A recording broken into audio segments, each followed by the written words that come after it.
Olá, meus amores. Então, hoje em ciências, primeiro eu vou começar com o dever de casa, ok? O nosso dever de casa tá na página 8. Agora é a sua vez. Vamos fazer uma experiência? Gente, é uma experiência muito simples, tá? Se vocês não tiverem vidrinho, pode ser no plástico. Vocês não precisam fazer agora, tá bom? Porque daqui a pouco a gente até vai fazer uma leitura. Vocês podem fazer mais tarde, mas tem que fazer porque isso é trabalho, tá bom? Então vamos lá. Observando os decompositores. Como você já sabe, os fungos podem se agrupar e formar estruturas pequenas, possíveis de serem visualizadas a olho nu. Nessa atividade, vamos observar alguns fungos decompositores e compreender com um pouco mais sobre eles. Materiais necessários: 4 potes de vidros transparentes e com tampa do tamanho médio, mas pode ser um saquinho plástico transparente, tá bom? Vocês vão fechar bem ele, bem mesmo, ok? 4 fatias de pão de forma. Se não tiver pão de forma, pega o pãozinho francês, parte em 4 pedacinhos, bota lá, ok? 2 chumaços pequenos de algodão, água. Para que essa água? Vocês vão molhar o algodão, mas não precisa ser muito, tá, gente? É molhar um pouquinho, espreme ele assim e bota dentro do saquinho também. 4 etiquetas ou um pincel anatômico. Ou também, gente, pode ser um pedacinho de papel, vocês vão escrever no papel e aí cola ou no saquinho ou no vidro, com durex, ok? Então vamos lá. Como fazer? Em cada pote, vocês vão colocar uma fatia de pão, ok? Inteira ou então um pedaço. 2 potes contendo pão, ou o saquinho, né? Vão receber o chumaço de algodão. Só 2. Igual tá na figura embaixo, tá bom, gente? 2 vão ter o algodão e 2 não. Umedecido em água. Os outros 2 potes ficarão sem algodão úmido. Tampe bem todos os potes, ou então amarre bem nos saquinhos, tá? Um pote contendo algodão e outro sem algodão precisam ser mantidos em local refrigerado, na geladeira ou num potinho, numa caixa térmica. Os 2 potes devem ficar em temperatura ambiente. Então vocês entenderam, né? Um só com pão e o outro com algodão vão para a geladeira. E um só com pão e também o outro com algodão fica do lado de fora, para vocês verem como é que vai ser a transformação. No pote ou no plástico. Não tem problema botar num saquinho plástico transparente. Tem que ser transparente. E de jeito nenhum vocês podem abrir nem o plástico e nem o pote, ok? Então tá. Anote na tampa de cada pote a data de início da experiência, tá bom? Aqui tá escrito do experimento. E o local onde será mantido. A cada 2 dias, vocês devem observar os potes e fazer anotações sobre a situação de cada um. Aonde vocês vão fazer essa anotação? Aqui nesse quadrinho. Vocês vão colocar a data e vão escrever o que está acontecendo aqui, tá bom? Com algodão umedecido, sem algodão no ambiente. Agora, na geladeira, o que tá com algodão, o que tá sem algodão, como que tá sendo a transformação. Ah, tia Valquíria, tá ficando com uma cor esquisita. Anota aí, ok? Ah, tia Valquíria, tá aparecendo umas bolinhas. Anota aí. Tudo tem que ser anotado. De 2 em 2 dias, tá? Serão, no caso, 12 dias. E isso vai valer pontinho, hein? Então, vamos lá. Observe se o pão está com o mesmo aspecto, se apresenta alguma coloração diferente e o que mais chamar sua atenção. Mantenha os potes fechados durante as observações e anote no quadro a seguir, ok? Depois que vocês fizerem essa experiência, gente, olha só. Vocês vão anotar no seu caderno essas questõezinhas aqui. Qual dos potes apresentou os primeiros sinais da presença de fungos decompositores? Número 2. Qual dos potes foi o último a apresentar sinais da experiência de fungos decompositores? Número 3. Pelas observações feitas neste experimento, Você acha que a temperatura interfere no processo de decomposição? Como? Pelas observações feitas neste experimento, você acha que a presença de água interfere no processo de decomposição? Como? Se os potes foram mantidos fechados durante todo o experimento, como você acha que surgiram os fungos decompositores? Esse é um dever de casa, no caso isso é um trabalho, viu? Muito importante para vocês, porque vocês vão observar.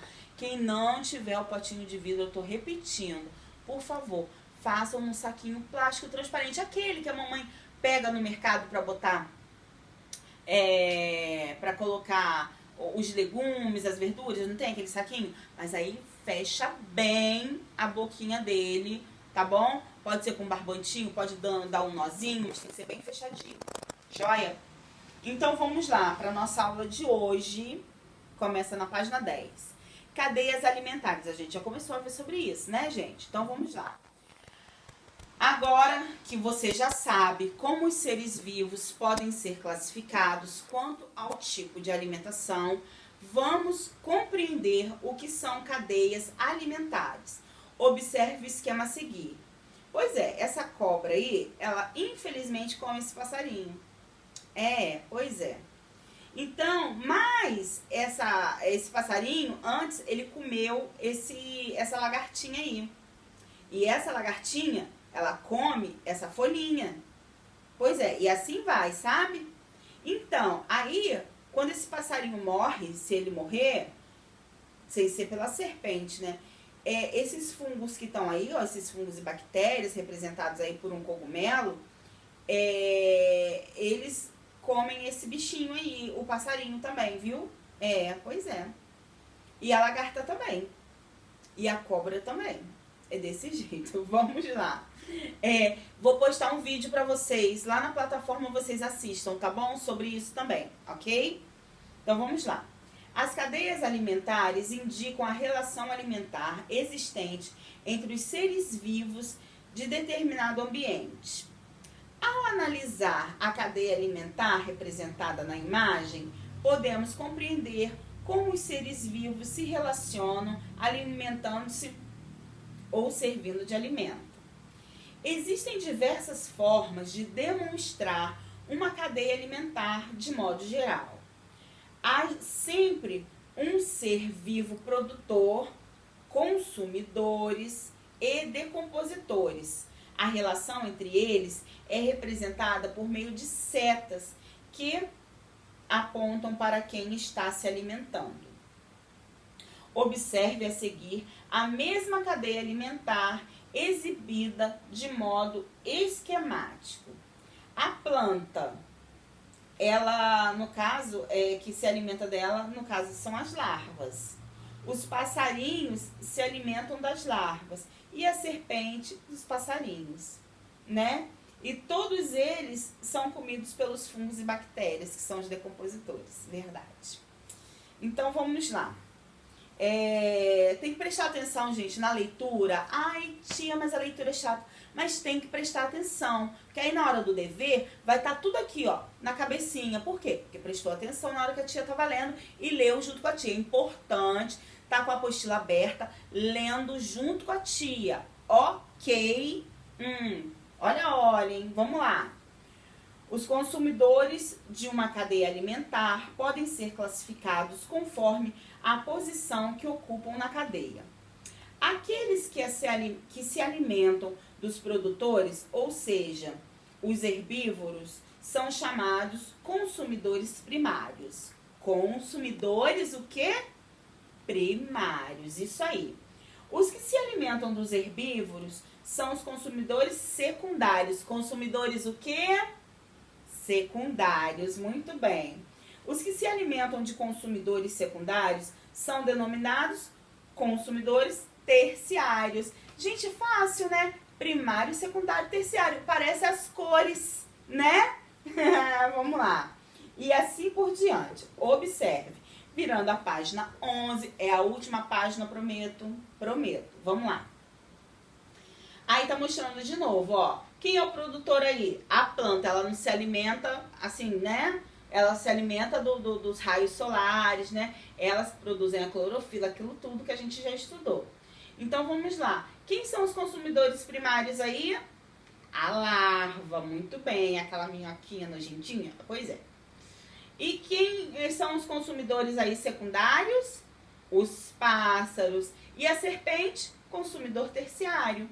E o fungo e a bactéria, como sempre, decompositores, se alimentam dos restos, né, de animais mortos, plantas mortas. Muito nojento isso. Mas vamos lá. Teias alimentares. Nem sempre os seres vivos que habitam determinado ambiente ou região se relacionam de maneira simples e direta, como mostra a cadeia alimentar.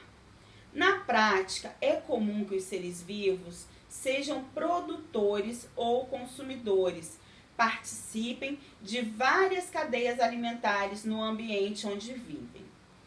Um vegetal, por exemplo, pode servir de alimento para vários herbívoros de diversas cadeias alimentares. Vamos lá. Desse modo, em vez de uma cadeia simples, podemos observar a formação de uma teia alimentar, em que há integração de diversos seres vivos que pertencem a diversas cadeias alimentares. Observe atentamente o esquema a seguir. Aí, ó, tá parecido com esse aqui de trás, onde tá mostrando, né, o passarinho, a larva, a cobra, só que aqui com outros tipos de animais, ok? Então, vamos lá.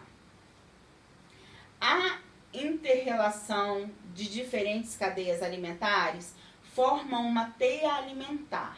As algas servem de alimento para os caramujos e peixes pequenos, que são alimento dos peixes maiores. Ó, tadinhos. Pois é, vamos lá. E formando uma cadeia alimentar. A alga e o caramujo são alimentos de sapos, que são alimentos de cobras, que são alimentos de aves, como o gavião, e formam outra cadeia alimentar. Viu só? É né, se alimentando do outro lá. Nossa! Como podemos observar no esquema, a teia alimentar é composta de várias cadeias alimentares que se conectam. Então, vamos lá. Escreva em seu caderno 3 cadeias alimentares que estão presentes na teia alimentar que você acabou de analisar, que é essa aqui de cima. Vocês estão vendo que tem um monte de setinha, né? É só vocês interligarem e aí vocês fazem 3 cadeias alimentares. Ok, facinho. Depois eu boto o gabaritinho lá, se vocês com certeza vão acertar, mas se tiver alguma dúvida. Joinha? Um beijo pra vocês. Não esqueçam o experimento. E não esqueçam que eu vou botar um vídeo lá na plataforma, sem ser esse aqui que eu tô dando a aula, tá bom, meus amores? Um beijinho!